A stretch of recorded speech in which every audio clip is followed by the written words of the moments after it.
Bapa di surga,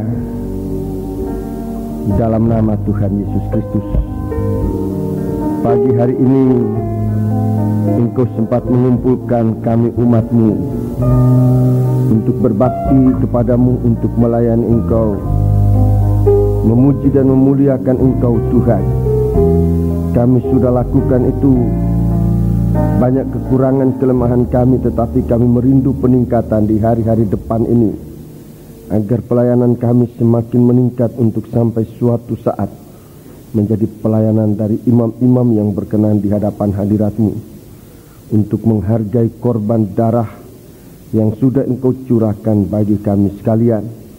Demikian kami pun mengucap syukur terima kasih untuk segala sesuatu yang Engkau sudah karuniakan bagi kami. Bahkan kesempatan ini pun merupakan berkat-Mu bagi kami. Hanya ajarkan kami dapat menggunakan dengan sebaik-baiknya. Terima kasih Tuhan, terima kasih. Kebaktian selanjutnya ini kami mohon supaya Engkau tampil sebagai imam besar yang sudah menampilkan diri dalam kemenangan untuk memberikan kami firman-Mu Tuhan, menyatakan kehendak-Mu dalam kami untuk dilakukan. Di kuasa-kuasa kegelapan, roh jahat yang selalu mau mengganggu, menggoda kami saat pemberitaan firman-Mu, Tuhan, bersatu hati kami panggil nama Engkau buat usir dia. Di dalam nama Tuhan Yesus Kristus, segala setan kami perintahkan kamu semua dalam nama Yesus, pergi. Darah Yesus yang berkuasa. Terima kasih Tuhan, haleluya. Terima kasih, segala puji hormat dipersembahkan bagi Dikau dalam nama Tuhan Yesus Kristus, haleluya, amin.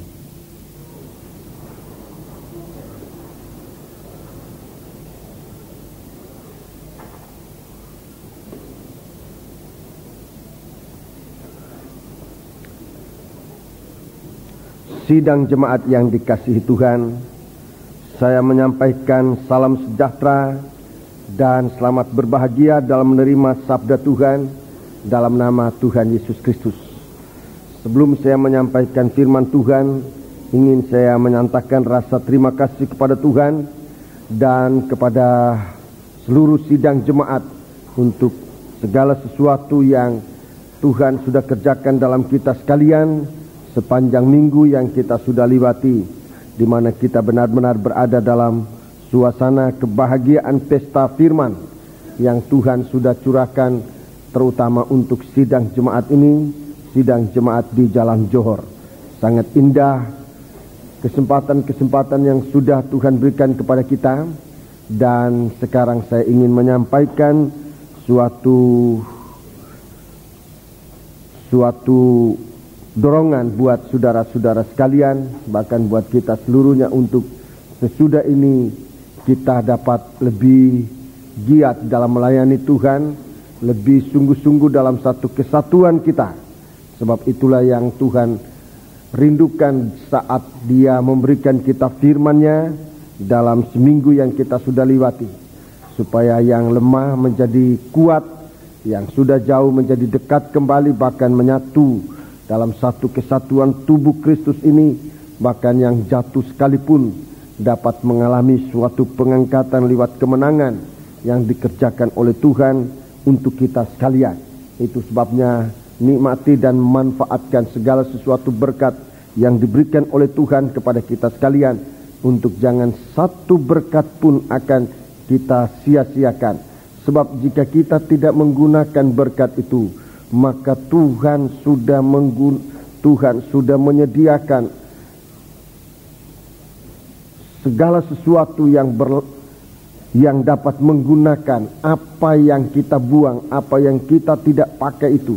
Tuhan sudah menyediakan orang-orang yang akan dipakai oleh Tuhan, dan pada saat nanti kita meninggalkan dunia ini, saat Tuhan datang kembali, kehidupan semacam itu hanya akan menjadi dalam penyesalan yang tidak bisa ditebus lagi. Saudara ingat cerita Lazarus bersama orang yang kaya itu, saudara-saudaraku, yang menyia-nyiakan kesempatan. Orang kaya yang saya maksudkan di sini tidak bicara kekayaan hanya secara dunia ini, tapi terutama kitalah yang mendapat kesempatan pertama. Ini kita di hadapan Tuhan, diangkat oleh Tuhan menjadi raja-raja, dipakaikan dengan pakaian yang indah, diberikan makanan yang secukup-cukupnya, saudara-saudaraku. Dan kalau kita tidak menggunakan kesempatan dengan sebaik-baiknya sehingga makanan itu terbuang, sebab kita tidak teliti dalam memanfaatkan makanan itu, maka makanan itu tidak akan hilang. Dia akan jatuh di bawah meja. Di bawah meja itu sudah ada nomor 1 Lazarus, nomor 2 anjing-anjing sudah rebutan untuk mengambil rema-rema itu. Saudara-saudaraku, saya melihat kejadian pada waktu yang lalu ini. Saya melihat saudara-saudaraku kita yang sudah mendapat kesempatan, dan memang sebenarnya pada kesempatan yang lalu dikhususkan untuk sidang jemaat ini tanpa ada undangan keluar. Tidak ada undangan keluar dari gereja ini untuk mengajak yang lain-lain datang. Tapi saudara-saudaraku sudah menyaksikan sendiri, melihat sendiri bagaimana mereka begitu mendengar adanya suatu kebaktian penataran para imam-imam di sini. Sekalipun tidak ada undangan, tapi saudara sendiri bisa melihat bagaimana orang-orang yang lain itu datang di luar sidang jemaat. Saya tidak mengatakan mereka itu dalam kedudukan seperti Lazarus dan anjing-anjing, tidak. Tetapi kehausan itu ada di dalam mereka, sehingga mereka sekalipun harus datang dari luar kota. Saya tidak tahu entah menginap di mana, entah makan apa, saya nggak tahu. Mereka menyediakan dirinya selama 4 hari, mereka selalu datang. Dan juga saya melihat berapa saudara-saudara yang benar-benar baru, yang ada yang memang dalam suatu keluhan, mereka dalam satu keluhan merindukan untuk menjadi umat Tuhan, duduk makan bersama di meja tuannya. Tetapi mereka belum mendapatkan kesempatan. Mereka itu datang di waktu-waktu kebaktian itu. Dan hati saya sudah terbeban untuk menyampaikan kepada sidang jemaat ini, di mana saudara mendapat kesempatan yang sangat indah. Kesempatan pertama, kita mendapat kesempatan pertama untuk makan makanan sang raja. Mendapat makanan yang disediakan untuk para imam-imam. Tetapi kalau kita benar-benar acuh tak acuh terhadap ini, saudara-saudaraku, maka di suatu waktu kita akan melihat orang yang kita katakan orang jahat. Saya melihat beberapa orang yang disebutkan penjahat dalam kebaktian itu hadir, dan saya lihat mereka dalam ketekunan mendengarkan firman Tuhan. Bukannya mustahil bahwa suatu waktu mereka itu akan tampil, justru akan menunjukkan kepada kita bahwa dia itu diselamatkan oleh roti yang kita tidak makan, yang kita buang dan jatuh di bawah meja. Mereka sempat mengambil. Saya melihat dan saya memuji Tuhan. Saya percaya firman Tuhan yang mungkin sepatah kata yang dia bisa terima dapat mengubah hatinya untuk menjadi orang yang benar-benar sadar, sesadar-sadarnya untuk kembali kepada Tuhan. Sebab itu gunakanlah setiap kesempatan yang Tuhan berikan kepada kita. Kita mendapat kesempatan pertama, bukan rema-rema yang tersisa, tidak. Tapi kita mendapat kesempatan pertama. Kita sudah diperkaya oleh Tuhan dengan segala kesempatan. Nomor 1, dengan kekuatan tubuh, kesempatan kemurahan Tuhan. Kita dalam kelimpahan kemurahan Tuhan. Sekarang kita berdoa supaya bagaimana kita dapat menggunakan kemurahan Tuhan ini dengan sebaik-baiknya. Puji Tuhan. Kita akan lanjut dalam memeriksa firman Tuhan, kitab Wahyu pasal yang ke-15. Untuk masuk dalam pasal yang ke-16, kita perlu membaca kembali ayat 5 sampai dengan ayat yang ke-8. Sebelum kita masuk dalam ayat pasal 16, 17 dan pasal yang ke-18. Kita perlu membaca kembali ayat 5 sampai dengan ayat yang ke-8. Ayat 5 sampai dengan ayat yang ke-8. Kemudian daripada itu, aku melihat orang membuka bait suci, kemah kesaksian di sorga. Dan ketujuh malaikat dengan ketujuh malapetaka itu keluar dari bait suci, berpakaian lenan yang putih bersih dan berkilau-kilauan, dan dadanya berlilitkan ikat pinggang dari emas. Ya, berlilitkan ikat pinggang dari emas. Terus, dan satu dari keempat makhluk itu memberikan kepada ketujuh malaikat itu 7 cawan dari emas yang penuh berisi murka Allah, yaitu Allah yang hidup sampai selama-lamanya. Dan bait suci itu dipenuhi asap karena kemuliaan Allah dan karena kuasanya. Dan seorang pun tidak dapat memasuki bait suci itu sebelum berakhir ketujuh malapetaka dari ketujuh malaikat itu. Ya, terima kasih. Jadi di sini kita melihat lagi pintu yang terbuka ini dan kesempatan untuk masuk bagi yang diperkenankannya.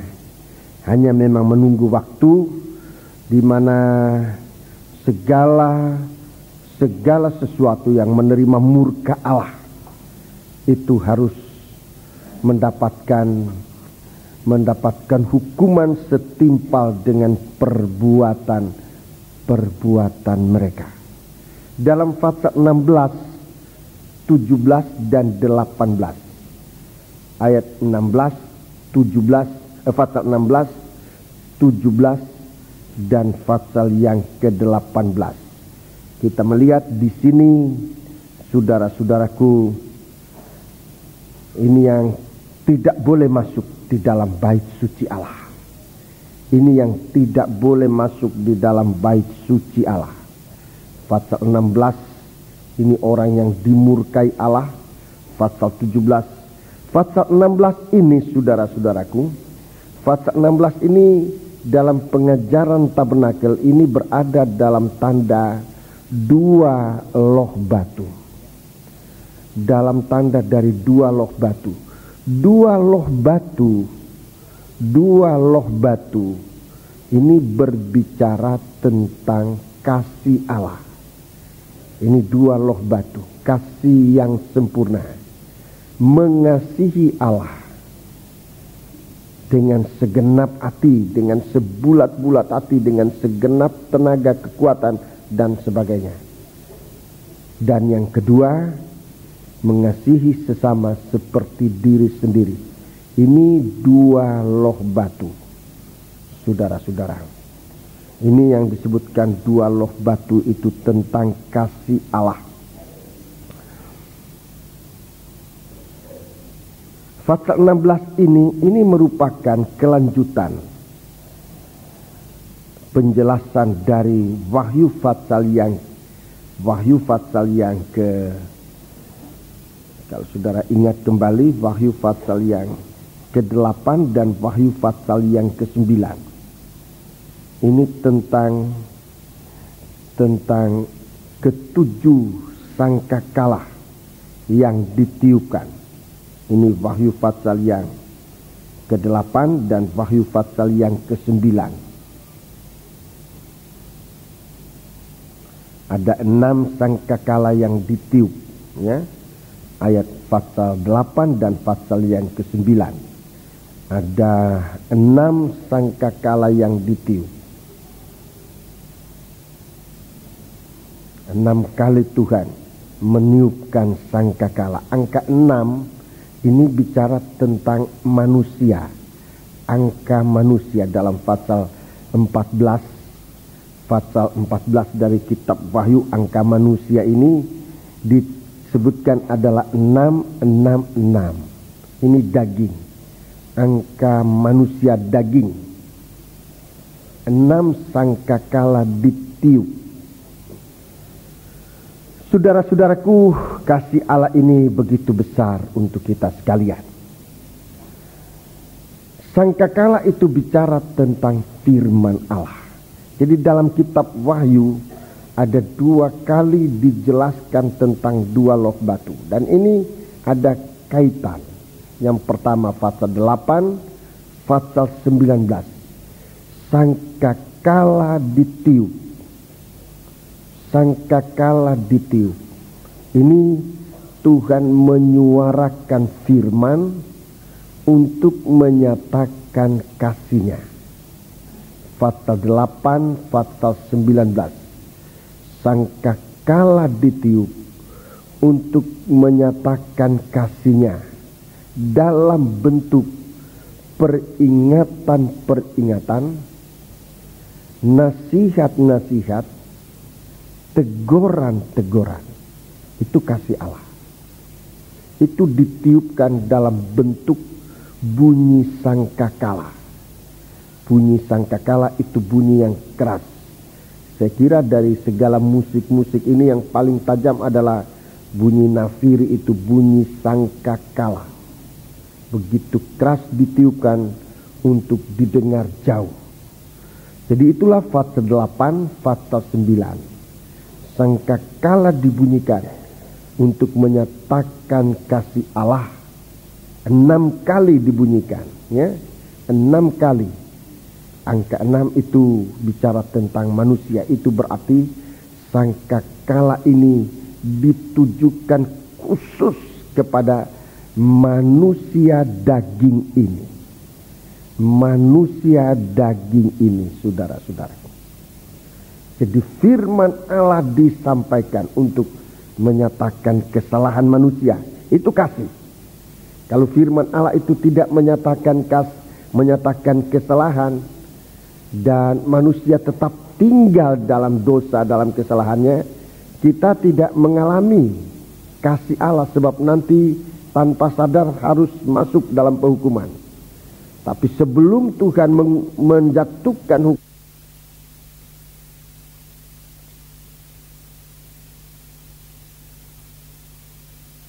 ya ini di negara mana aja pun, sebelum menjatuhkan hukuman, orang itu harus diperiksa secara tertib, teliti, sampai benar-benar kesalahannya terbukti. Baru ada penghukuman. Tuhan tidak mencontoh manusia. Manusia sesungguhnya mengambil dasar dari firman Allah dalam menentukan sistem peradilan di dunia ini. Sesungguhnya salah satu dasar yang digunakan adalah firman Allah. Apalagi hukum kita di Indonesia ini memang mengambil salah satu dasar dari hukum yang berlaku di Indonesia ini, dasarnya dari Alkitab. Dan mungkin dari agama-agama lain juga diambil, yaitu lebih dahulu menyatakan kesalahan harus terbukti dengan bukti-bukti, saksi, alat-alat bukti, dan lagi kesalahan harus terbukti. Jika hakim menjatuhkan hukuman tanpa bukti yang sah, itu putusan bisa digugat. Itu cara dunia. Saya kira saudara-saudara yang berada di bidang hukum tahu soal ini. Jadi Tuhan menyatakan kasih-Nya kepada kita sebelum hukuman Allah akan jatuh. Pasal 16 ini murka Allah. Pasal 16 itu murka Allah. Itu sudah murka Allah, ya. Pasal 16 jatuh atas manusia yang setelah mendengarkan firman Allah, di mana dosanya dinyatakan, kesalahannya dinyatakan, tetapi tidak mau mengaku dosa, tidak mau menerima pernyataan firman Allah itu yang menunjukkan kesalahannya. Nah, inilah orang-orang yang nanti akan dihukum. Ini orang-orang yang akan dihukum. Manusia ini hanya sampai di situ. Pengadilan di dunia ini banyaknya hanya sampai di situ. Kalau dosanya sudah dinyatakan, dengan benar, bukti-bukti, saksi-saksi, lalu hukuman dijatuhkan. Itu pengadilan dunia itu adil. Tapi Tuhan tidak hanya adil. Tuhan itu maha adil. Tuhan itu maha adil. Dia menyampaikan firman-Nya. Dia menyampaikan firman-Nya supaya kita tahu salah kita.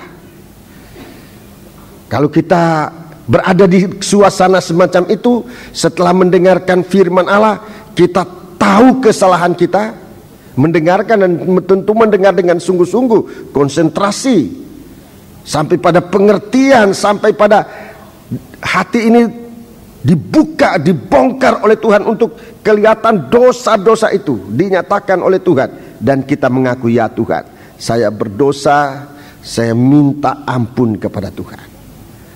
Nah, Tuhan bukan hanya adil, Tuhan itu maha adil.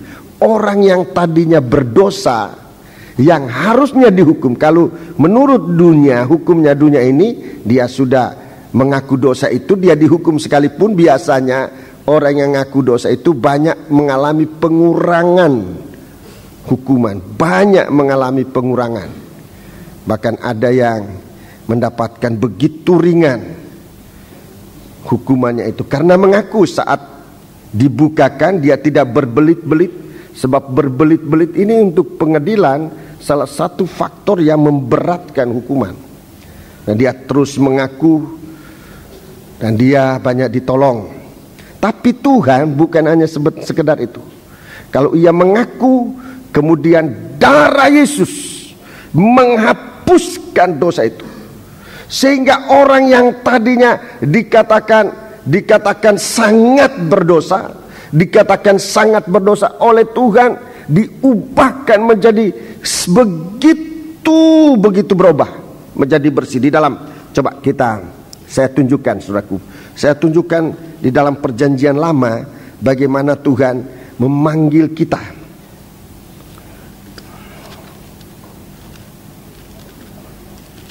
Dalam kitab Nabi Yesaya, kitab Nabi Yesaya pasal yang pertama.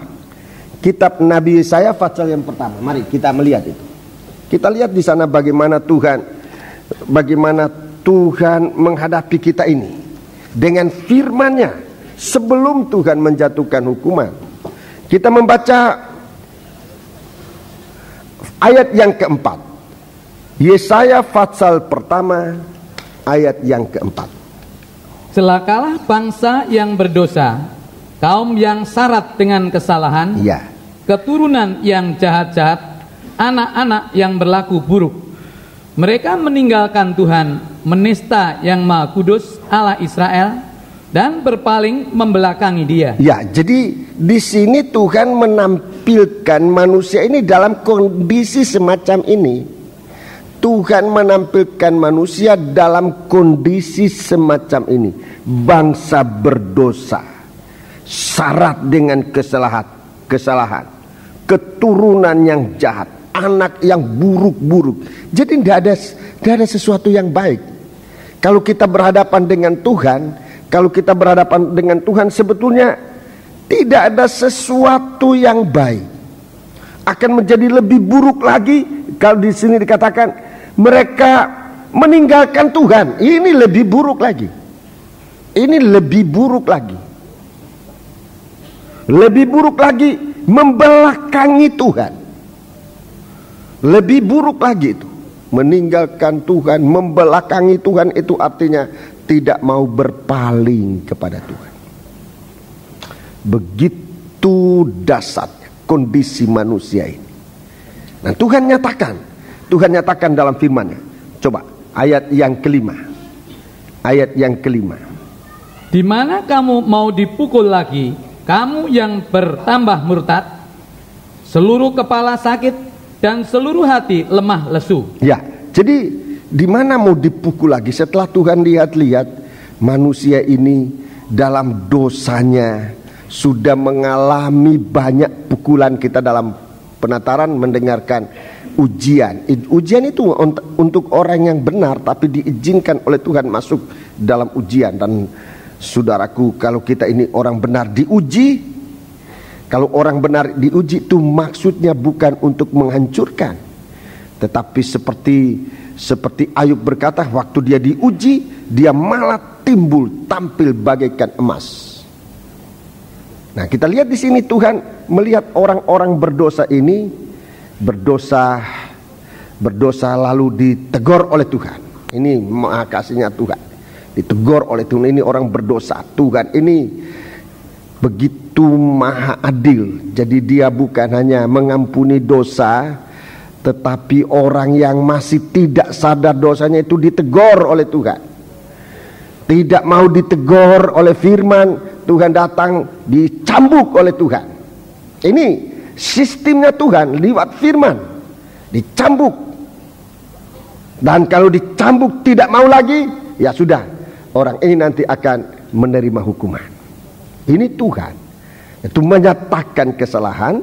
Kalau kita sadar, kita diampuni oleh Tuhan, dibenarkan oleh Tuhan, lalu menjadi putih bersih. Coba kita lihat bagaimana Tuhan ini. Orang ini sudah dosanya dinyatakan, tetap hatinya keras, ditegur malah tinggalkan Tuhan, dibesuk malah tidak mau berpaling sama Tuhan. Lalu datanglah cambuk. Tapi setelah Tuhan lihat-lihat, di mana mau dicambuk lagi? Coba ayat yang kelima. Di mana kamu dipukul lagi? Di mana kamu dipukul lagi? Kamu yang bertambah murtad. Dipukul malah tambah lari. Dipukul malah tambah lari. Ini banyak dalam pengalaman penggembalaan ini kami mengalami banyak ini. Kena firman lari, dibesuk malah tambah marah. Ada yang kalau pendeta itu datang, aku bantingkan, tutup pintu, jangan dia masuk. Sampai ngomong gitu, bayangkan itu. Menentang firman. Kamu yang bertambah murtad. Terus seluruh kepala sakit. Dimulai dari kepala sakit. Dan seluruh hati lemah lesu. Hatinya lemah lesu. Dari telapak kaki sampai kepala. Dari telapak kaki sampai di kepala tidak ada yang sehat. Bengkak dan bilur dan luka baru tidak dipijit dan tidak dibalut dan tidak ditaruh minyak. Terus negerimu menjadi sunyi sepi, kota-kotamu habis terbakar. Terus di depan matamu orang-orang asing memakan hasil dari tanahmu.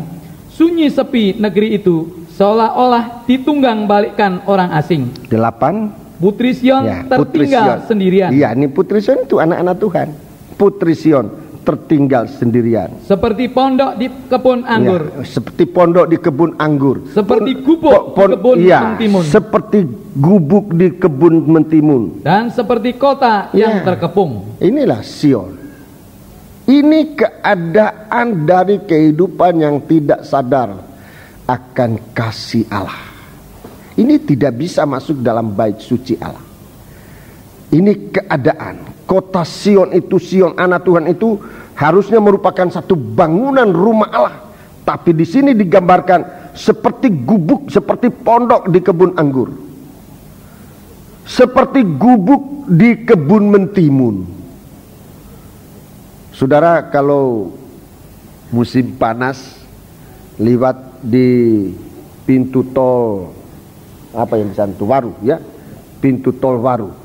Kalau musim panas itu ada orang jual-jual apa itu? Yaitu belewah. Itu jenisnya mentimun. Coba lihat pondoknya itu bagaimana itu. Ya kayak gitu tuh hidupnya orang Kristen yang tidak mau dengar firman. Kayak gitu itu. Mau berkat tetapi tidak membangun kehidupannya. Pondok itu kelihatan ada isinya, buah dari ladang itu, tetapi dia sendiri hanya seperti gubuk yang sifatnya sementara. Buah yang ada itu dia tidak manfaatkan, dia malah hanya jual, orang yang lain menikmati buah itu, dia sendiri enggak. Itulah kehidupan Kristen yang semacam ini. Mau dipukul, Tuhan sendiri mau dipukul di mananya orang ini. Kepalanya sudah bilur, sudah babak belur. Telinganya sudah robek. Apanya, di mananya, dari telapak kaki sampai di kepalanya sudah bengkak. bilur luka baru, tidak dipijit, tidak dibalut, tidak ditaruh minyak.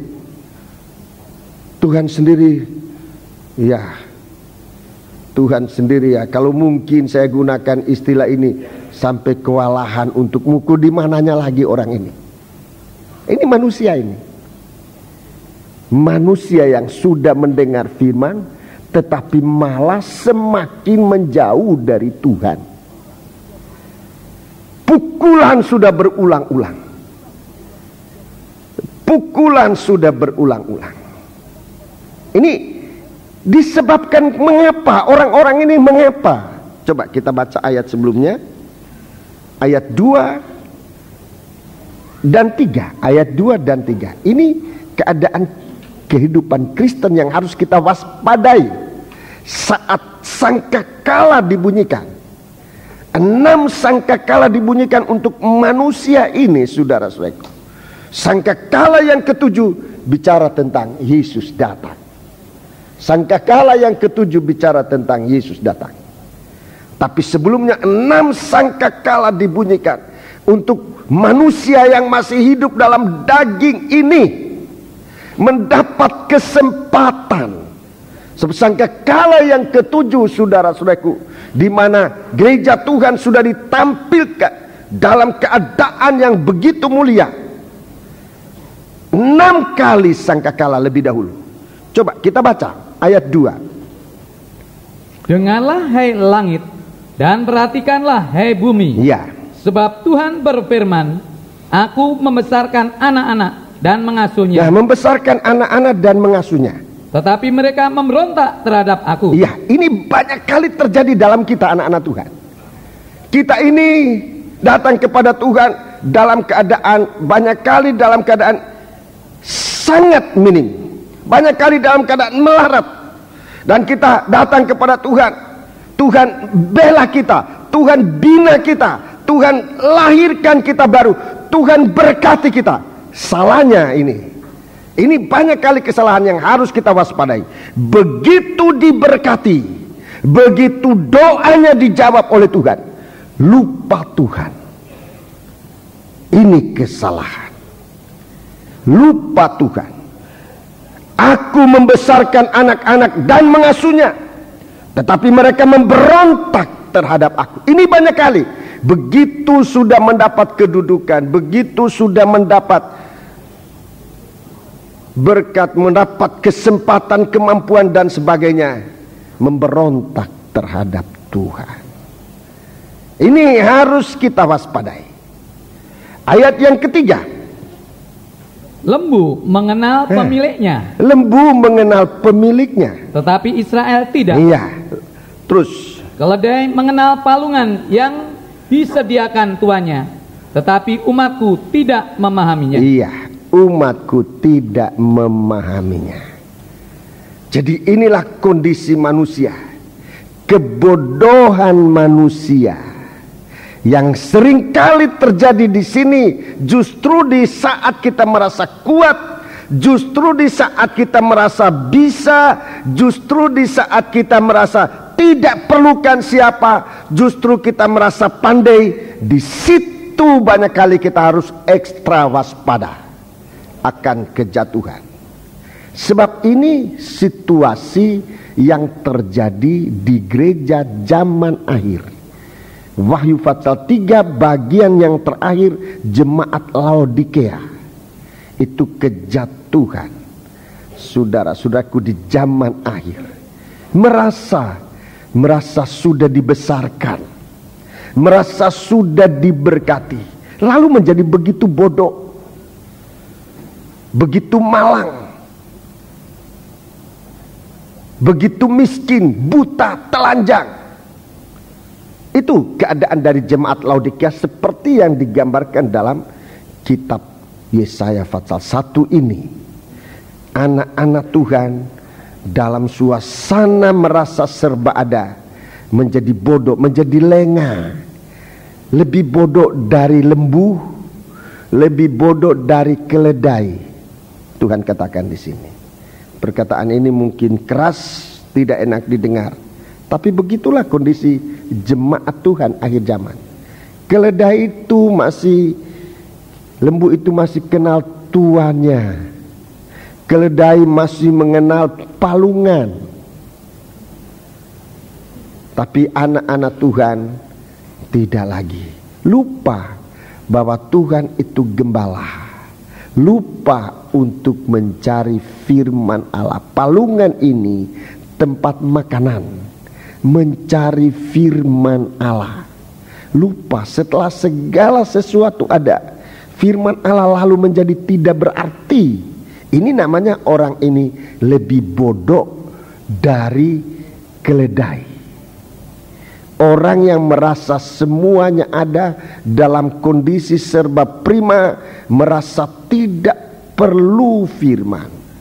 Ini orang lebih bodoh dari keledai. Ini firman Allah dalam Yesaya pasal 1 ini. Tidak membutuhkan firman lagi, merasa mengecilkan firman. Dalam Matius 25 itu dikatakan orang jahat. Itu orang jahat dan malas. Saudara-saudaraku, kita mesti waspada itu. Kemudian banyak kali setelah kita merasa dalam situasi baik, situasi segala ada, kita tidak merasa perlu kembali kepada Tuhan dalam penggembalaannya, dalam penyembahan, dalam ibadah, dalam pelayanan. Ini kalau kita meninggalkan pelayanan begitu saja, kita meninggalkan ibadah begitu saja, kita meninggalkan penyembahan begitu saja, ibadah, pelayanan, penyembahan dan sebagainya, saudara, pertemuan bersama di mana Yesus tampil selalu sebagai imam besar yang melayani kita, sebagai raja yang harus kita sembah, sebagai Tuhan yang harus kita sembah. Maka orang semacam itu, saya gunakan istilah ini tidak enak didengar, tetapi memang begitu keadaannya. Dia lebih bodoh dari lembu. Lembu itu tahu tuannya. Lembu itu tahu tuannya. Saudara-saudaraku, tapi kalau kita ini yang sudah merasa segala bisa, tidak mau lagi kembali kepada tuannya. Tuhan kita itulah Tuhan Yesus, dia imam besar. Kalau kita tahu dia imam besar, kita adalah imam-imam. Kita kembali kepada dia selalu. Kita menjadi imam. Jangan merasa begitu kita sudah dipakai dan tidak perlu Tuhan. Pelayanan kita singkirkan dengan alasan apa saja. Pelayanan itu bisa berganti, tapi jangan menyingkirkan diri dari pelayanan. Memang kalau usia kita sudah tua, menjadi anggota musik, sangkor, agak rasanya sudah terlalu berat untuk setiap kali. Masih ada pelayanan. Berdoakah, besuk, atau mengingatkan saudara-saudara. Kalau ibu mengingatkan ibu-ibu yang muda bagaimana mengasihi suami, bagaimana mengatur anak-anak, itu sudah pelayanan. Bagaimana melayani jiwa-jiwa. Lembu ingat dia mengenal tuannya. Dan karena dia mengenal tuannya, dia tidak mau lari dari tuannya. Dia membela. Saya tahu bagaimana kalau kerbau itu, saudara-saudaraku, membela tuannya. Dia benar-benar luar biasa. Saya tidak bisa ceritakan kepada saudara-saudara. Rasanya sulit saudara mengerti, sebab ini pengalaman orang desa. Tapi begitu kerbau itu kalau dia membela tuannya, luar biasa, saudara-saudara. Tapi Israel tidak. Anak-anak Tuhan tidak, malah menyangkal. Coba, jadi setelah penataran ini mari kita periksa bagaimana kondisi kita. Kita sudah dengar firman, dikasih tahu kekurangan kita, kesalahan kita. Jangan lebih bodoh dari lembu. Artinya malah merosot dalam ibadah, merosot dalam pelayanan. Kita mendapat kemurahan Tuhan, mempunyai 2 tempat ibadah, di sini dan di Jalan Johor, dengan waktu yang berbeda. Kalau saudara tidak bisa melayani di Lemah-Putro, di Johor. Kalau tidak bisa melayani di Johor, di Lemah-Putro. Kalau lebih bisa lagi, mengapa tidak dua-duanya? Daripada dua-duanya enggak, di Johor ya enggak, di Lemah-Putro ya enggak. Enggak bisa Bidstone hari Selasa, karena ada hari Kamis.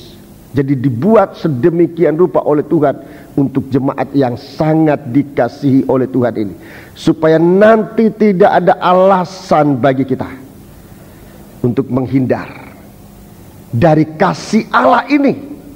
Tuhan bagaikan memaksakan kasihnya untuk diterima oleh manusia, yaitu dengan meniupkan sangkakala. Dengan meniupkan sangkakala, memberitakan firman, supaya manusia ini tahu. Jangan lebih bodoh dari lembu. Artinya meninggalkan ibadah, meninggalkan pertemuan bersama. Sebab ini akan terjadi di akhir zaman, di mana keadaan semacam itu Tuhan katakan tidak ada ampun lagi semacam itu. Jangan kamu biasakan meninggalkan pertemuan bersama seperti orang lain biasa lakukan itu. Kita dibesarkan oleh Tuhan, kita diberkati oleh Tuhan. Sebab Tuhan katakan ini semacam dosa yang sangat disengaja. Dosa sengaja. Dalam kitab surat Ibrani disebutkan, pasal 10 itu disebutkan, menjelang hari kedatangan yang sudah sangat dekat itu. Saudara-saudaraku, kita sudah sebenarnya harus mempersiapkan diri untuk menerima bilurnya Tuhan yang sudah mengeluarkan kuasa bagi kita, menyembuhkan segala penyakit kita yang di sini bisul, di sini segala sesuatu. Coba saudara baca tadi di dalam Yesaya pasal itu, segala sesuatu, luka, bincut, bilur dan sebagainya. Daging itu dibiarkan. Dan nanti dalam pasal 17, daging ini akan benar-benar kena murka Allah. Daging ini akan benar-benar. Di sini dalam Yesaya ini dikatakan, di sini dalam Yesaya ini disebutkan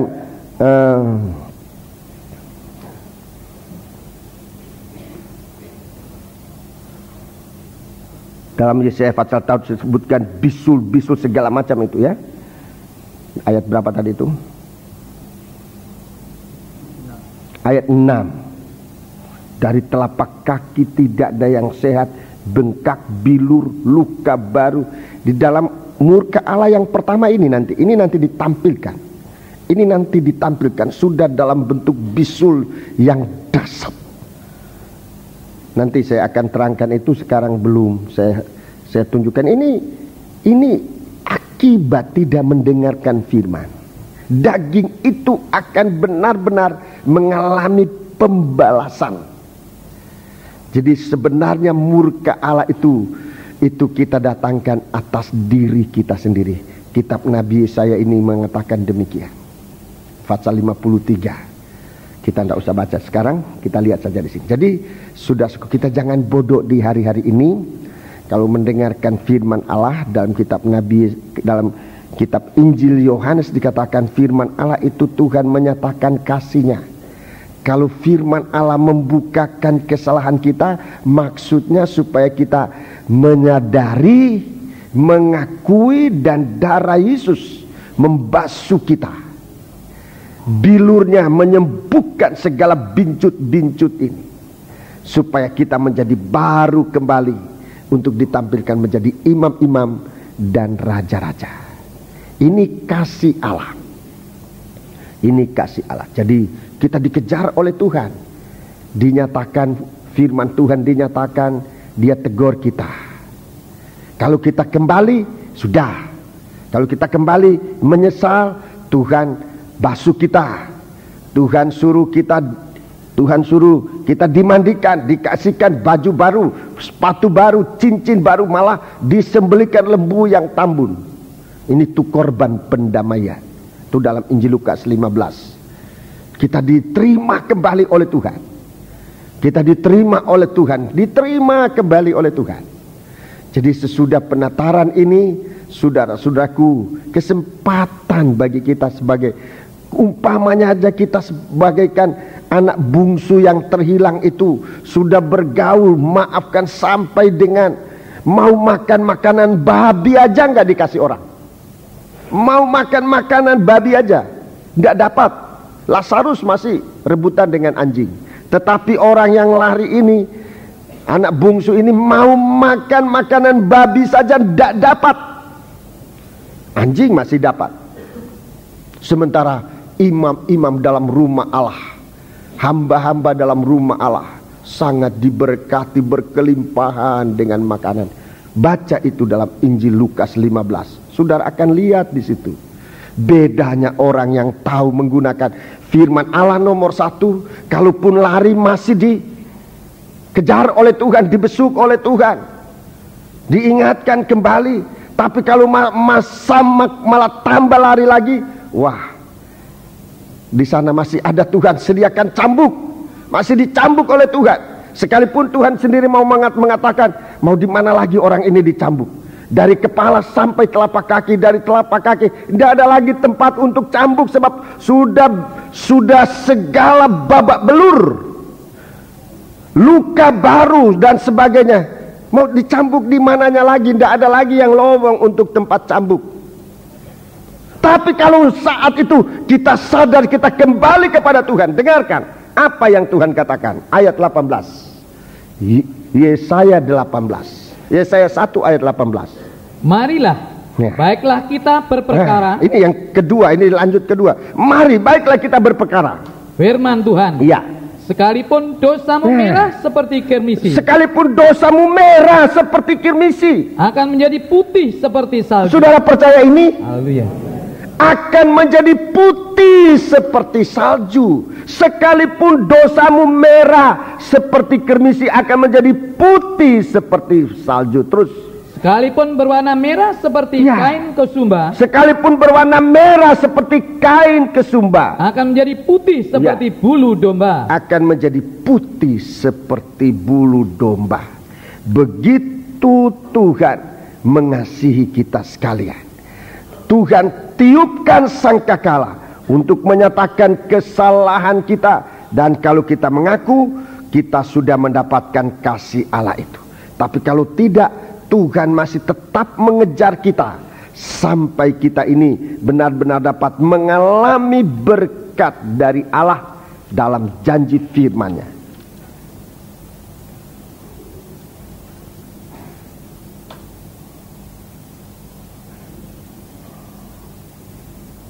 Ya. Jadi Tuhan, ini yang disebutkan Tuhan itu maha adil. Kalau dunia ini orang salah dihukum, itu adil. Orang benar dibenarkan, itu adil. Orang salah dihukum, itu adil. Tapi dunia semakin jauh sekarang ini, semakin dalam dibenarkan oleh Tuhan, disucikan, diputihkan oleh Tuhan. Liwat apa? Ini bukan liwat kolusi, bukan. Pengadilan Tuhan ini bukan liwat kolusi. Tapi kalau orang berdosa itu dibenarkan, di sini ada kaitan dengan bulu domba. Ada kaitan dengan domba. Ini dengan kaitan dengan korban darah anak domba Allah. Saudara-saudara, ada kaitan dengan korban anak domba Allah. Orang berdosa dibenarkan oleh karena korban, oleh karena darah. Dia yang menanggung dosa. Dia yang menanggung dosa kita. Kita ini hanya tinggal menerima kebenaran. Kita ini hanya tinggal menerima kesuciannya. Nah, ini sistemnya Tuhan untuk menjadikan kita satu kehidupan sementara masih dalam daging ini. Sementara kita masih berada dalam tubuh daging ini, kita mendapat kesempatan untuk diampuni oleh Tuhan. Asal kita mau kembali kepada Tuhan. Mau kembali kepada Tuhan. Jangan lebih bodoh dari keledai. Jangan lebih bodoh dari lembu. Tapi mari kita kembali kepada Tuhan, kembali kepada firman-Nya. Dalam surat Ibrani pasal yang ke-10, surat Ibrani pasal yang ke-10, saudara melihat ini korban yang membuat kita putih seperti bulu domba yang putih. Ibrani pasal yang ke-10. Ibrani pasal yang ke-10. Ibrani pasal yang ke-10. Kalau saja kita kembali kepada Tuhan. Ibrani pasal yang ke-10. Ayat 25. Ibrani 10 ayat 25. Janganlah kita menjauhkan diri dari pertemuan-pertemuan ibadah kita. Ya. Seperti dibiasakan oleh beberapa orang, tetapi marilah kita saling menasihati dan semakin giat melakukannya menjelang hari Tuhan yang mendekat. Ayat 24. Dan marilah kita saling memperhatikan. Saling memperhatikan. Supaya kita saling mendorong dalam kasih. Iya, saling mendorong dalam kasih. Dan dalam pekerjaan baik. Iya, terima kasih. Ini pelayanan imam-imam di hari-hari ini. Supaya kita jangan dikatakan lebih bodoh dari lembu, lebih bodoh dari keledai. Orang meninggalkan pelayanan, meninggalkan ibadah, itu sama dengan meninggalkan tuannya. Lembu kenal tuannya, anak-anakku tidak. Anak-anak Tuhan lupa Tuhan. Lembu tidak lupa kepada tuannya. Jangan lebih bodoh dari lembu. Keledai tahu palungannya. Anak-anak Tuhan bosan firman. Anak-anak Tuhan bosan terhadap firman. Ini bahaya. Ini bodoh. Acut tak acut terhadap firman. Ini bahaya. Ini bodoh. Lebih bodoh dari keledai. Mari kita lihat bagaimana Tuhan menolong kita. Pasal 10 ini. Ayat yang ke-9. Ibrani 10 ayat yang ke-9. Dan kemudian katanya, sungguh aku datang untuk melakukan kehendak-Mu. Ya, aku datang untuk melakukan kehendak-Mu. Yang pertama ia hapuskan supaya menegakkan yang kedua. Ya, jadi pelayanan dari Harun itu pelayanan menyembelih lembu, domba dan sebagainya, dan darahnya menghapus dosa Israel. Itu sebenarnya istilah dihapuskan ini pengertiannya adalah digenapi. Dihapuskan bukan berarti itu digenapi oleh Tuhan dalam kegenapan, yaitu ia telah datang dalam tubuh dan dalam darah. Jadi bukan lagi darah binatang, tetapi sekarang darah Yesus, sekali untuk selama-lamanya. Coba bayangkan kalau sekarang dosa itu harus ditebus dengan darah lembu, darah domba. Kita punya gereja harus berada di tengah-tengah ladang peternakan yang sangat luas. Sebab kita membutuhkan binatang-binatang yang harus disembelih tiap kali. Harus kita mempunyai satu ladang luas peternakan lembu dan domba untuk satu gereja. Nah, coba bayangkan berapa gereja di dunia ini. Jadi dunia ini nanti hanya peternakan domba-domba, sebab semakin lama dosa manusia ini semakin banyak. Itu sebabnya Tuhan datang, dan dengan tubuhnya dan dengan darahnya ia menghapuskan segala dosa kita. Sekarang ayat 10. Jadi yang pertama itu ia hapuskan supaya menegakkan yang kedua. Itu pelayanan imam besar menurut peraturan Melkisedek, yaitu dengan tanda kemenangan. Dengan tanda kemenangan. Ayat 10. Dan karena kehendaknya inilah kita telah dikuduskan. Ya, kita dikuduskan. satu kali untuk selama-lamanya oleh persembahan tubuh Yesus Kristus. Iya. Ayat 14. Sebab oleh satu korban saja, oleh satu korban saja, Ia telah menyempurnakan untuk selama-lamanya mereka yang Ia kuduskan. Iya, terima kasih. Untuk satu korban saja Ia telah menyempurnakan untuk selama-lamanya mereka yang Ia kuduskan. Jadi kita ini dibenarkan, dikuduskan, disempurnakan lewat korban Kristus tadi itu. Kalau kita mau mendengarkan firman-Nya, kalau kita mau mengerti firman-Nya, kalau kita mau melakukan firman-Nya, maka saudara-saudaraku, kita hidup di dalam kasih Allah. Injil Yohanes pasal 14. Injil Yohanes pasal 14. Injil Yohanes pasal yang ke-14. Injil Yohanes pasal yang ke-14. Injil Yohanes pasal yang ke-14.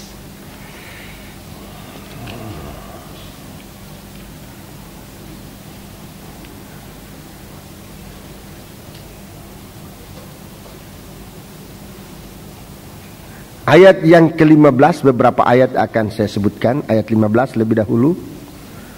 Jikalau kamu mengasihi aku, kamu akan menuruti segala perintahku. Iya, jadi firman Allah itu disampaikan bukan untuk dilawan, bukan untuk dikritik, tapi untuk dituruti, untuk diterima. Ayat 21. Barang siapa memegang perintahku dan melakukannya, Ya. dialah yang mengasihi aku. Dan barang siapa mengasihi aku, ia akan dikasihi oleh Bapa-Ku, dan aku pun akan mengasihi dia dan akan menyatakan diriku kepadanya. Ya, terima kasih. Jadi ini saudaraku, mengasihi firman, lebih mengasihi firman, dimulai dari lebih mengasihi Tuhan menurut perintah, lebih mengasihi Tuhan, lebih Tuhan menyatakan pengertian kita akan firman Allah. Lebih Tuhan akan membukakan firman-Nya. Di sini katakan Tuhan, Dia akan menyatakan diriku. Aku akan akan menyatakan diriku kepadanya. Menyatakan diri itu artinya memberikan pengertian firman. Jadi kalau kita baca Alkitab, kita dengar khotbah, yang kita dengar itu bukan pidato, tetapi kita mendengar, melihat suatu penampilan dari Yesus Kristus dalam keadaan yang sebenarnya. Itu nomor satu. Nomor dua, kita bisa melihat sesama kita. Ini suatu perkembangan dari firman Allah yang ditiupkan. Dan saudara-saudaraku, Rasul Yohanes begitu tanggap terhadap perkataan Allah ini. Begitu tanggap terhadap firman Allah. Ayat 23. Ayat 23. Jawab Yesus, Ya. jika seorang mengasihi aku, ia akan menuruti firman-Ku. Ya, menuruti firman-Ku. Dan Bapa-Ku akan mengasihi dia, dan kami akan datang kepadanya dan diam bersama-sama dengan dia. Ya, jadi bukti kasih kita kepada Allah ini, bukti kasih kita kepada Allah itu diukur oleh firman. Bagaimana kita mendengar firman dengan konsentrasi penuh, atau sebaik-baiknya, atau semampu-mampu kita. Itu ukuran dari kasih Allah. Kalau waktu firman Allah disampaikan, kita acu tak acu, lalu kita katakan kita orang ini yang mengasihi Tuhan. Tuhan, lihat ukurannya bukan begitu. Mulai dari bagaimana perhatian kita pada firman, bagaimana kita menerima firman dan menjadi mengerti, bagaimana kita mempercayai firman Allah itu, bagaimana kita melakukannya. Nah, di situ ukuran dari kasih Allah. Dan Tuhan katakan, aku akan datang dan tinggal bersama dengan dia. Nabi Yohanes, Rasul Yohanes sangat mengerti tanggap perkataan ini. Sebab itu Tuhan nyatakan kepada dia, perkara yang sangat besar. Sudah dalam kitab Wahyu pasal 1, coba kita lihat. Dalam Wahyu pasal 1, Yohanes yang menulis surat ini, bagi salah seorang yang meniup sangkakala, dia benar-benar sangat berbahagia. Dia tinggal bersama Tuhan, sekalipun dalam penderitaan yang sangat meningkat. Dia dibuang ke Pulau Patmos. Itu hukuman berat, itu hukuman penjahat yang sangat berat pada waktu itu. Dia dibuang di Pulau Patmos. Tapi di Pulau Patmos dia katakan, aku di sini karena firman, aku di sini karena Yesus. Dia bersama dengan Allah. Di saat penderitaan itu, apa yang dia rasakan bukan penderitaan, tapi yang dia rasakan adalah bahwa dia bersama dengan Tuhan. Dia bersama dengan firman. Coba buktinya, dengarkan. Ayat 9. Aku Yohanes, saudara dan sekutumu dalam kesusahan, dalam kerajaan, dan dalam ketekunan menantikan Yesus, berada di pulau yang bernama Patmos, oleh karena firman Allah, oleh karena firman Allah, oleh karena kasihnya kepada Allah, dan kesaksian yang diberikan oleh Yesus. Dia tidak menderita, sekalipun daging ini sebenarnya dalam penderitaan. Tetapi Yohanes mengatakan dia dalam kesukaan sebab bersama dengan Tuhan. Dimanapun kita berada, kalau kita bersama dengan Tuhan, suasana yang sangat menyedihkan akan diubahkan oleh Tuhan menjadi bersuasana surga. Ayat 10. Pada hari Tuhan, aku dikuasai oleh roh, dan aku mendengar dari belakangku suatu suara yang nyaring seperti bunyi sangkakala. Bunyi sangkakala. Suara firman Allah itu seperti bunyi sangkakala yang diperdengarkan sampai jauh dengan jelas. Dibunyikan. Baca.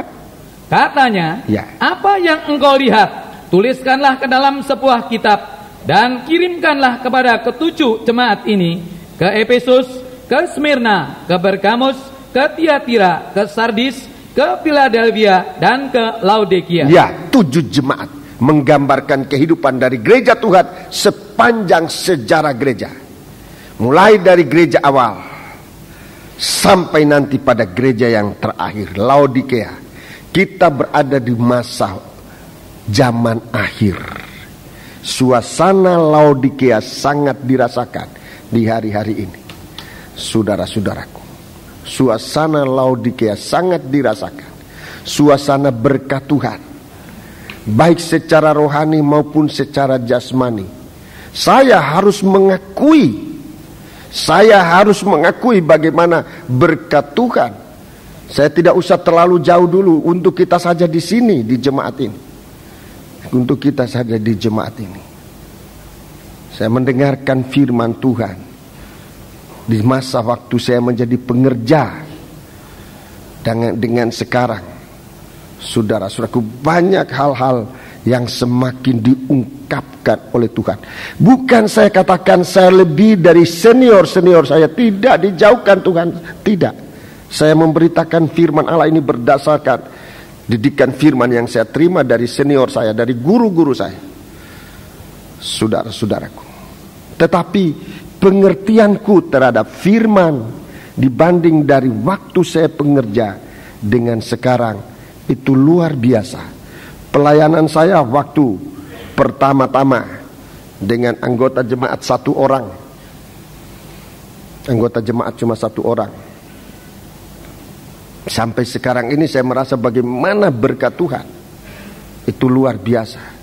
Gereja ini, saudara-saudaraku, dulu tidak sebesar ini. Di sini ada Om Tan itu saksi, bukan cuma saksi mata, tapi Om Tan ini dia yang dulu sangat terlibat dengan bapaknya Denny. Mana Denny itu?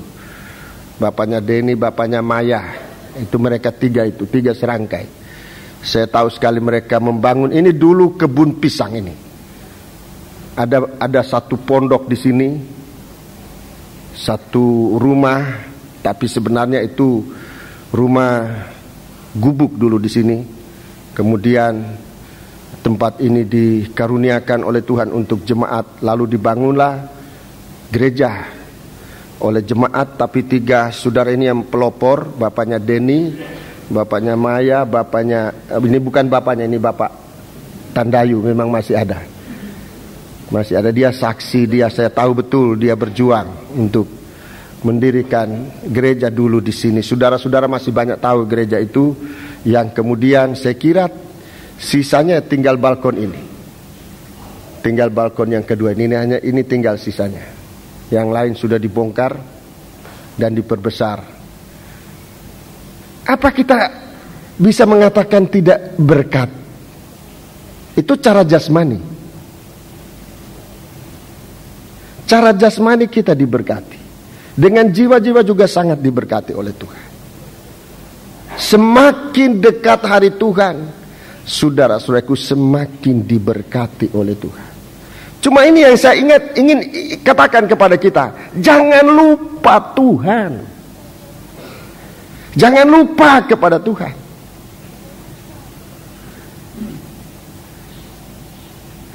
Jangan tinggalkan penggembalaan.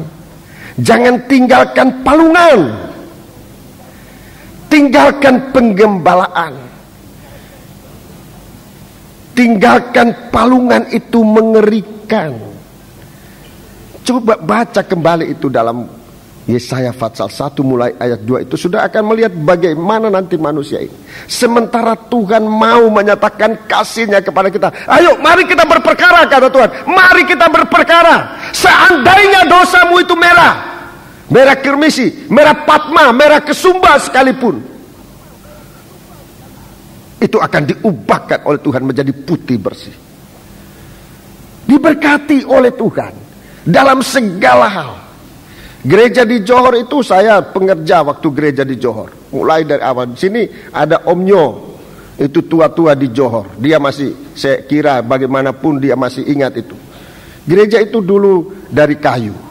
Gereja dari kayu. Saya pengerja di situ dari kayu. Tidak ada tempat untuk pengerja. Saya punya tempat ya di bangku-bangku, tidurnya saya di bangku-bangku. Malam pertama di sini, kedua. Bayangkan 7 tahun saya berapa kali ngalami tidur di bangku itu. Kalau saya ganti baju di kolam baptisan di Johor situ. Itu tempatnya. Tidak ada tempat waktu itu. Sekarang saudara lihat aja di jalan Johor itu. Sudah dibangun, diberkati oleh Tuhan. Itu suasana gereja akhir zaman. Tetapi kalau soal kesetiaan, saudara-saudaraku, kalau soal kesetiaan kita harus sekarang berhati-hati. Kalau soal kesetiaan, sekarang kita ini kalau bicara tidak ada bemo aja sudah mengeluh. Kalau dulu, kalau soal kesetiaan, saya seorang pengerja, seandainya saya bicara ini ada yang tidak benarnya, Tuhan saya mohon ampun. Tapi kalau untuk jalan kaki dari Johor ke Tunjungan waktu itu, bukan sekali 2 kali, bukan apa-apa, memang ya keadaannya begitu, harus jalan kaki atau naik sepeda. Itu sudah kaya sekali saya. Waktu itu dapat berkat dari bapaknya Jane, dapat berkat sepeda. Saya rasa dari pengerja saya paling kaya itu, sebab punya sepeda. Itu dulu. Tetapi perjuangan itu tidak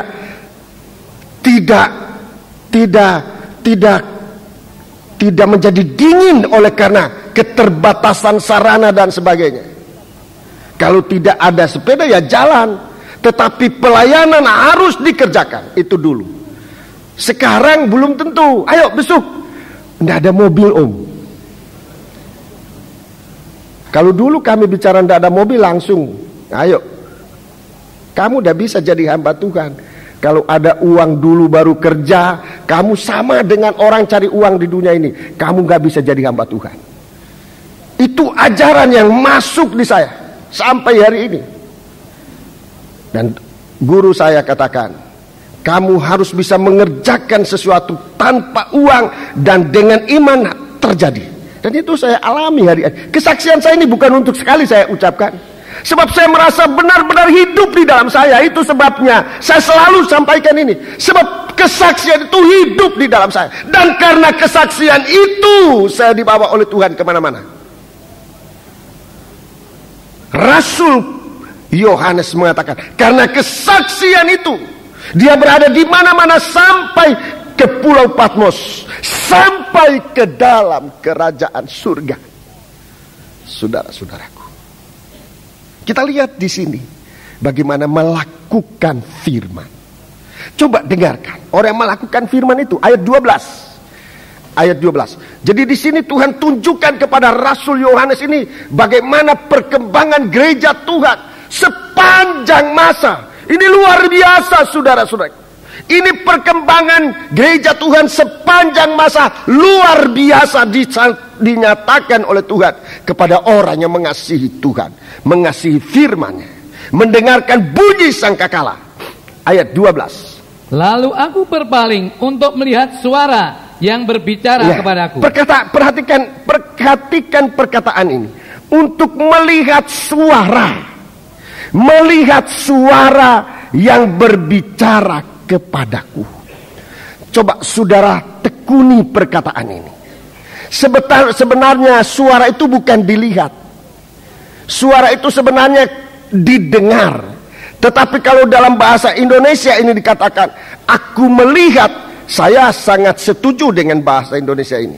Menulis ini, melihat suara. Jadi suara itu bukan hanya didengar, tetapi ada wujudnya. Suara itu bukan hanya didengar, tetapi ada wujudnya. Itu melihat suara. Jadi di sini langsung aja bahwa firman Allah ini bukan hanya sekedar suatu pidato, tidak hanya sekedar pidato, tetapi suatu wujud. Aku melihat, lalu aku berpaling untuk melihat suara yang berbicara kepadaku. Dengarkan apa yang dia lihat. Dan setelah aku berpaling, tampaklah kepadaku 7 kaki dian dari emas. Ya, ini yang pertama. Begitu berpaling, yang paling dekat dia lihat adalah 7 kaki dian dari emas. Ini yang pertama dia lihat. 7 kaki dian dari emas. Itu simbol kita ini ya. Coba 7 kaki dian itu apa? Baca dalam ayat yang ke-20. Dan rahasia ke-7 bintang yang telah kau lihat pada tangan kananku, dan ke-7 kaki dian emas itu, ke-7 bintang itu ialah malaikat ke-7 jemaat, dan ke-7 kaki dian itu ialah ke-7 jemaat. Ya, ini gambarnya saudara lihat di muka mejanya saya ini. Ini 7 kaki dian dengan masing-masing pelita di atasnya. Ya. Jadi itu simbol dari gereja yang disebut dalam Alkitab. Yesus, kita pandang dia di atas kayu salib. Ya. Itu simbolnya dari Tuhan Yesus mempelai laki-laki. Itu dengan salibnya. Tapi gereja Tuhan ini simbolnya adalah ke-7 kaki dian. Itu yang dilihat oleh Rasul Yohanes. Dia melihat jemaat. Dia melihat jemaat itu yang pertama. Kalau kita mengasihi Tuhan, kalau kita mengasihi Tuhan, lebih dahulu Tuhan hadapkan kita jemaat. Ini buat pelayanan-pelayanan kita, para imam-imam, para anggota sidang jemaat seluruhnya. Kalau kita mendengarkan firman, melakukan firman, Tuhan hadapkan kepada kita jemaat. Jemaat ini Tuhan hadapkan. Bagaimana sikap kita terhadap jemaat? Dan kalau saya menyampaikan ini, nomor 1 saya bertanya pada diri saya. Sebagai seorang gembala, bagaimana sikap saya terhadap jemaat ini?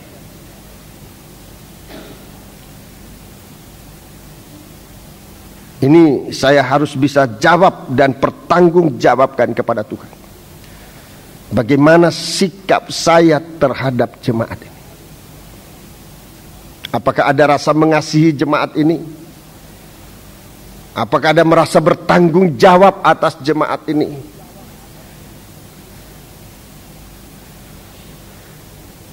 Baru saja saya merasa sangat berutang kepada Tuhan lewat seorang jemaat yang sangat setia. Hari Minggu yang lalu masih duduk di belakang sini, di bawah. Ibu sangat setia. Dia pada waktu itu sudah sangat menderita.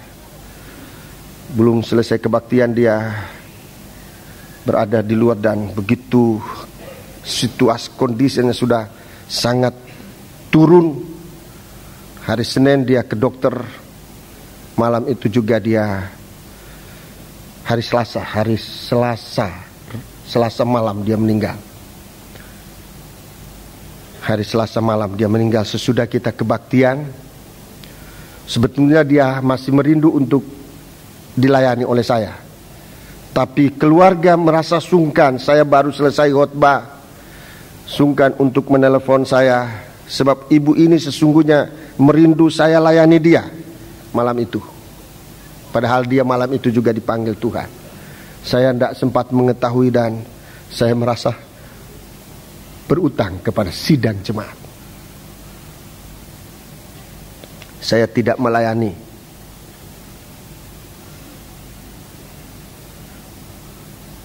Apapun alasan,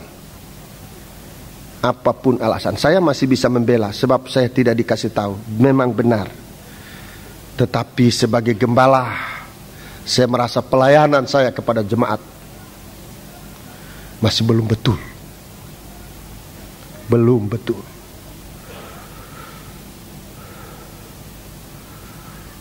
Di beberapa jemaat yang sudah sempat Tuhan berikan kepercayaan dari jemaat, beberapa orang, banyak di antara mereka yang dipanggil Tuhan. Sebelum dipanggil Tuhan, saya ada di sisi dia sebagai seorang gembala, dan saya merasa puas untuk membawa dia sampai di hadapan hadirat Tuhan. Tapi kali ini saya benar-benar kalah. Oleh kelemahan daging ini, perhatianku tidak sempat sampai kepada seorang ibu yang sangat setia dalam ibadah. Di dalam hati saya ada penyesalan, sebab mengasihi Tuhan ini lebih dahulu kita diperhadapkan dengan jemaat, terutama kita para imam-imam. Coba kalau kita tidak melayani, sementara sesungguhnya ada satu kerinduan suara, dan saya tahu suara itu sampai kepada Tuhan. Memang malam itu saya, bukan cuma malam itu, sampai saat ini saya dalam keadaan kelelahan. Tetapi untuk sidang jemaat saya harus memberikan perhatian, sebab itu yang ditunjukkan oleh Tuhan. Ukuran kita mengasihi Tuhan, ukuran kita mendengar firman Tuhan, bagaimana kita melihat kaki Dian itu mempelai wanita. Waktu Bapak Pendeta Toteis, dia mengakhiri hayatnya, apa yang dia selalu katakan? Mempelai wanita itu sempurna, tanpa cacat dan celah. Ini bagi saya bukti orang ini mengasihi jemaat, mengasihi.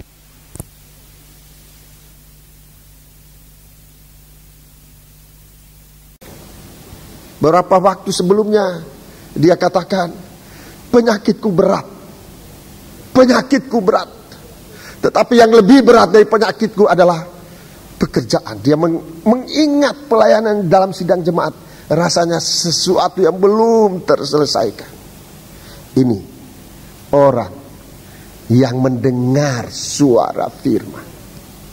Ini orang yang melakukan firman Allah. Dia mengasihi Tuhan, dan dia, firman Allah itu bukan hanya dia dengar, tapi dia lihat bagaikan kaki dian.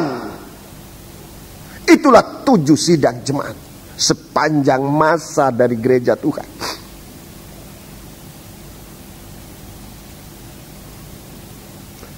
Kalau jemaat ini aja kita biarkan, kita berbuat semena-mena terhadap sidang jemaat, kita harus memikirkan apa yang sebenarnya kita beritakan selama ini. Apakah trompet yang kita bunyikan selama ini, atau hanya kita berpidato, berkoak-koak tanpa ada isi yang sebenarnya? Ini yang dilihat oleh Rasul Yohanes. Aku berpaling, tampaklah padaku 7 kaki dian dari emas. Kemudian ayat 13. Di tengah-tengah jemaat itu, ayat 13. Dan di tengah-tengah kaki dian itu, di tengah-tengah kaki dian itu ada seorang serupa anak manusia. Ada seorang serupa anak manusia. Berpakaian jubah yang panjangnya sampai di kaki. Iya. Dan dadanya berlilitkan ikat pinggang dari emas. Ini ikat pinggang, saudara. Coba ingat kembali apa yang kita baca dalam Wahyu 15 tadi. Saudara-saudaraku, bagaimana kita katakan kita melihat Tuhan, sementara jemaat kita tidak bisa lihat. Sementara Tuhan ada di tengah-tengah sidang jemaat. Mustahil kita bisa melihat Tuhan tanpa melihat sidang jemaat. Itu mustahil. Itu mustahil. Itu sebabnya, saudaraku, firman ini untuk saya sebagai seorang gembala, untuk dikoreksi oleh Tuhan. Saya menyampaikan firman Tuhan, tapi prakteknya, apakah saya benar-benar bisa melihat firman, melihat suara yang saya sampaikan itu atau tidak? Saudara pelayan-pelayan, kita melayani Tuhan. Semua pelayan-pelayan, semua kita adalah pelayan-pelayan. Kita mendengarkan firman Tuhan, apakah suara yang seperti angin berlalu saja, atau ada wujud yang kita bisa lihat? Kalau ada wujud apa? Lihat di sini, wujud dari firman Allah adalah sidang jemaat dan Yesus Kristus. Itu wujud dari firman. Itu wujud nyata dari firman dalam pelayanan, saudara-saudaraku. Yang harus kita bisa menyempurnakan kehidupan kita. Coba kita baca ayat yang ke-17. Ayat yang selanjutnya saudara baca di sini secara lengkap. Baik, kita baca aja, kita gunakan waktu ayat 14. Kepala dan rambutnya putih bagaikan bulu yang putih metah, dan matanya bagaikan nyala api, dan kakinya mengkilap bagaikan tembaga membara di dalam perapian.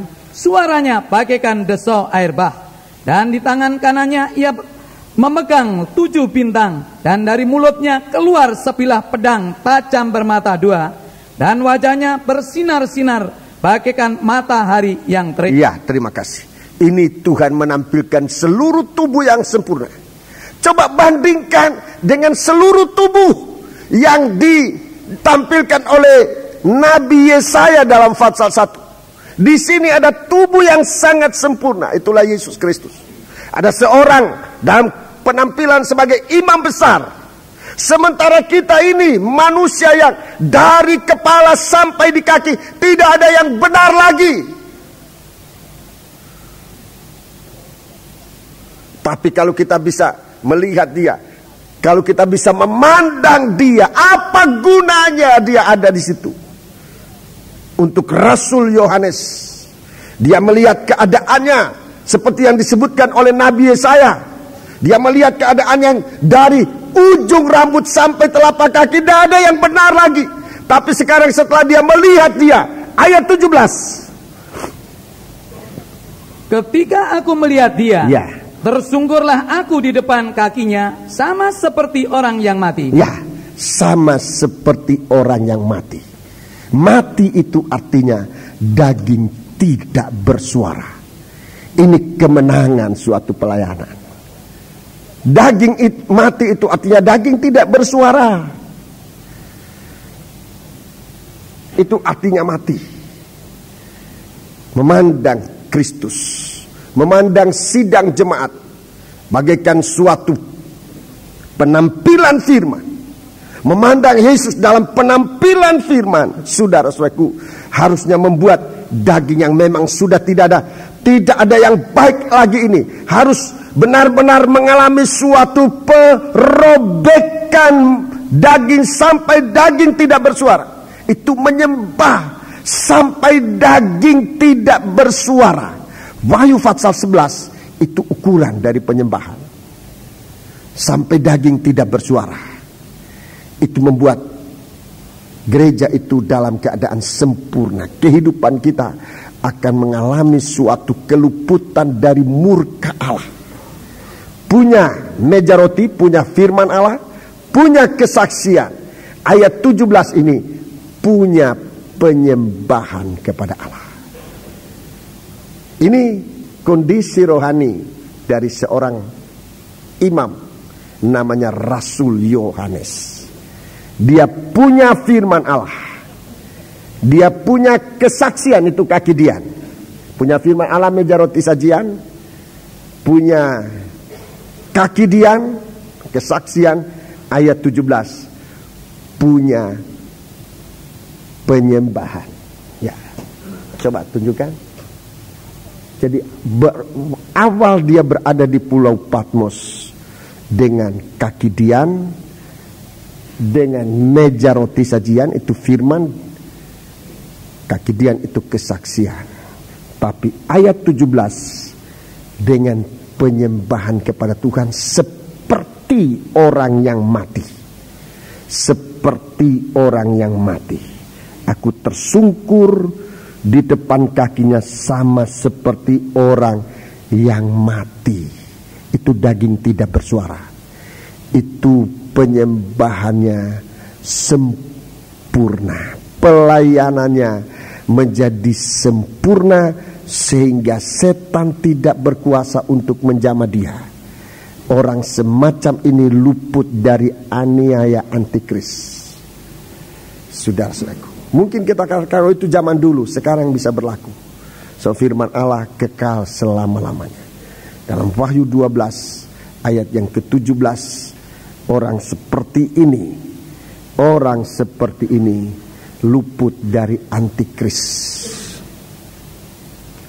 Jadi Yohanes ini memang umpamanya Tuhan katakan, jika aku mau, Tuhan katakan, jika aku mau ia hidup sampai aku datang. Dia tidak bisa dijamah oleh antikris, oleh setan. Dalam Injil Yohanes pasal yang ke-21 Tuhan katakan, kalau aku mau orang ini hidup sampai aku datang.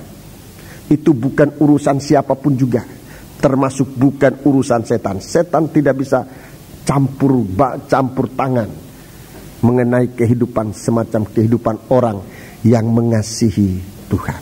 Rasul Yohanes satu tipe manusia yang mengasihi Tuhan. Dia rasul yang mengasihi Tuhan. Memang pada mulanya kasihnya itu sangat tipis, hanya bagaikan kain lenan yang tipis, tidak tahan. Tapi setelah dia dipenuhkan oleh Tuhan dengan Roh Kudus, dia meningkat, saudaraku, sampai dia rela masuk pada tempat yang sangat tidak baik, sangat menderita di Pulau Patmos. Tapi di situ dia menyempurnakan pelayanannya kepada Tuhan. Saudara-saudaraku, orang semacam ini, dia bukan hanya menantikan Tuhan, tapi dia luput dari murka Allah. Wahyu pasal 16 nanti kita akan periksa. Itu tentang orang-orang yang masuk dalam, orang-orang yang akan masuk di dalam murka Allah. Dia tidak diizinkan oleh Tuhan masuk ke bait suci Allah, menunggu penghukuman Allah atas orang yang dimulai dari menolak kasih Allah, menolak firman. Nanti pasal 17, orang yang menolak Roh Kudus. Pasal yang ke-18, orang yang menolak tubuh dan darah Kristus. Firman menjadi daging, ya, itu buli-buli. Puji Tuhan. Kita berdoa bersama-sama biar Tuhan berikan kita kasih-Nya. Dua loh batu ini itu memang batu, tetapi batu yang sempat diubahkan oleh Tuhan. Dua loh batu namanya memang batu, tapi batu yang sempat diubahkan oleh Tuhan. Batu yang sempat dibentuk oleh tajamnya firman, ditulisi dengan jari Allah. Jadilah dua loh batu. Tuhan berkuasa menjadikan batu-batu ini menjadi anak-anak Ibrahim. Kehidupan kita orang berdosa, kehidupan kita yang tadinya tidak berguna, Tuhan bisa bentuk dengan kuat kuasa firman-Nya. Mari kita bangkit berdiri. Kasih dari surga 201.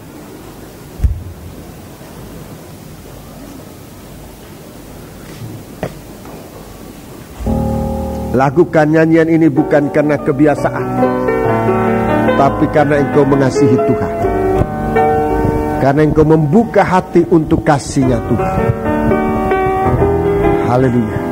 Kalau kelemahan kita tidak mampu melakukan firman, tapi kalau kita membuka hati kita, Tuhan berikan kita kemampuan.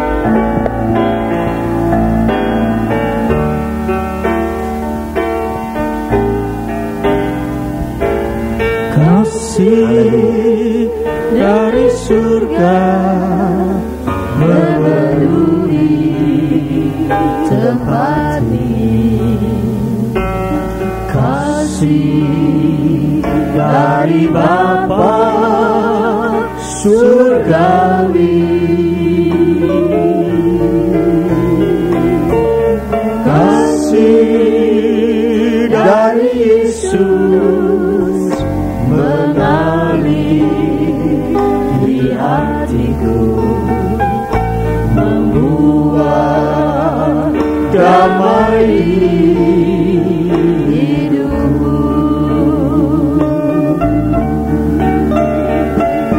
Mengalir kasih dari tempat tinggi.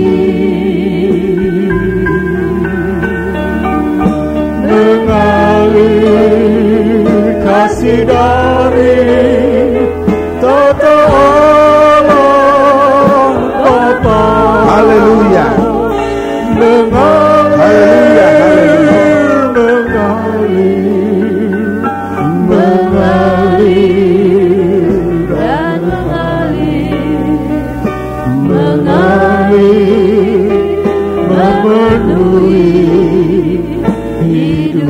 Kasih dari surga. Kasih dari surga memenuhi tempat ini. Kasih dari Bapa surgawi. Kasih dari Yesus mengalir di hatiku, membuat damai di hidupku. Haleluya. Mengalir kasih dari tempat tinggi. Mengalir kasih dari tata Allah Bapa. Mengalir, mengalir, mengalir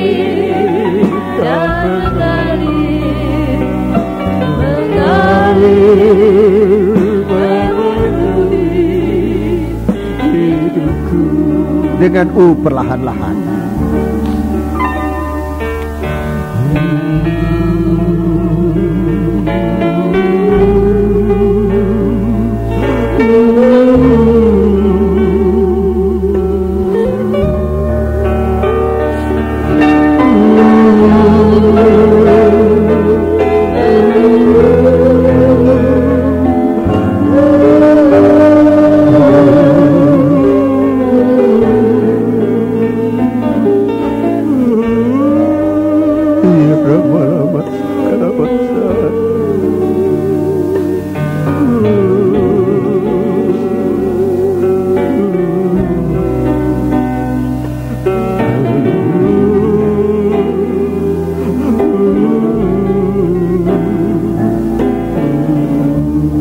Lagi dengan perlahan-lahan.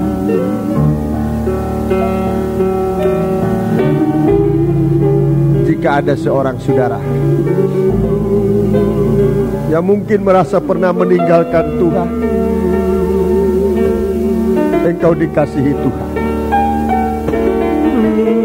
Kasih Tuhan mengalir sampai saat ini.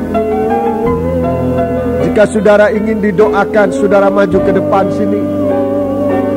Sekali lagi, jika saudara ingin didoakan, maju ke depan sini. Jangan malu karena kasih Allah. Berdiri aja, saya lihat banyak yang datang. Berdiri aja, berdiri. Naik ke atas. Saya ingin mendoakan saudara. Jangan ikut-ikutan. Naik terus ke atas. Naik, jangan ikut-ikutan. Mungkin di bagian atas ada yang merasa, silakan maju ke depan, naik terus ke depan. Jangan ikut-ikutan. Saya sangat merasa tekanan kasih Allah dalam hati. Maju ke depan, maju terus naik di sini. Apapun yang engkau pernah lakukan, tapi Tuhan katakan mari kita berperkara. Taruh tangan di atas hatimu. Saya tidak sempat menjamah satu persatu, tapi tangan Allah menjamah saudara. Rasa biar Roh Kudus menjamah hatimu. Haleluya, haleluya. Yang lain-lain angkat tanganmu, doakan saudara-saudara ini. Haleluya, haleluya, haleluya, haleluya, haleluya, haleluya, haleluya, haleluya. Hari ini Tuhan, Engkau menyatakan kasih-Mu kepada jemaat ini. Haleluya, haleluya. Tuhan, ampuni hamba-Mu. Haleluya, haleluya, haleluya, haleluya, haleluya. Saat hamba-Mu berlaku tidak layak di dalam sidang jemaat-Mu, ampuni Tuhan. Haleluya. Sekarang mereka datang ke hadapan hadirat-Mu, Tuhan. Mereka sempat merasakan kekosongan dalam hati mereka, sehingga mereka melakukan sesuatu yang tidak baik, yang sangat bodoh. Tapi sekarang mendengarkan firman-Mu, mereka kembali kepadamu Tuhan. Engkau berkuasa untuk mengubahkan kehidupan mereka. Dosa apapun yang mereka sudah lakukan, merah seperti apapun juga Tuhan, Engkau mampu membasuh dengan darah-Mu Tuhan, dan menjadikan putih bersih seperti bulu domba yang putih. Bapa, haleluya, haleluya, haleluya. Bapa, Engkau ada di tengah-tengah sidang jemaat-Mu, bagaikan imam besar dengan kewibawaan penuh. Dengan korban-Mu itulah diri-Mu sendiri ya Tuhan, untuk mengangkat kami menjadi imam-imam dan raja-raja bagi kerajaan surga. bagaikan kaki dian yang bersinar-sinar. Bapa, haleluya, hamba membawa jemaat ini ke dalam tangan-Mu, terutama mereka sekarang yang datang di hadapan sidang jemaat dan di hadapan-Mu Tuhan. Mereka menaruh tangan di atas hati mereka sebagai tanda penyesalan. Hamba membawa mereka di hadapan hadirat-Mu Tuhan, seraya memohonkan kasih-Mu Tuhan. Haleluya. Engkau nyatakan secara aktif di dalam mereka Tuhan. Haleluya. Sekarang kekasihku, di dalam nama Allah Bapa dan Putra dan Roh Kudus, yaitu Tuhan Yesus Kristus, terimalah pengampunan dosa, dan biarlah darah Yesus menghapuskan segala dosa-dosamu, dan jadilah anak-anak Tuhan yang mengasihi Tuhan. Dalam nama Yesus, haleluya. Percayakan dirimu kepada Tuhan. Percaya Tuhan mengampuni dosa, dan jangan berbuat dosa lagi. Angkat tanganmu dua ke atas. Sekarang sembahlah Tuhan. Ya, sembahlah Tuhan. Biar daging tidak bersuara lagi di dalam engkau. Biar hati nuranimu tidak menuduh lagi. Haleluya, haleluya. Sembahlah Tuhan. Setelah dosamu diampuni, penyembahanmu diterima oleh Tuhan. Haleluya, haleluya, haleluya, haleluya, haleluya, haleluya, haleluya. Terima kasih Tuhan, terima kasih. Terima kasih. Turunkan tangan. Sekarang engkau telah mematikan daging dan dosa di dalam kami Tuhan. Hidupkan kami untuk melayani Dikau dengan segala kesungguhan dan kekuatan daripadamu. Terima kasih Tuhan. Terima kasih. Terima kasih. Di dalam nama Tuhan Yesus Kristus, kami naikkan doa dan penyembahan kami. Haleluya. Amin.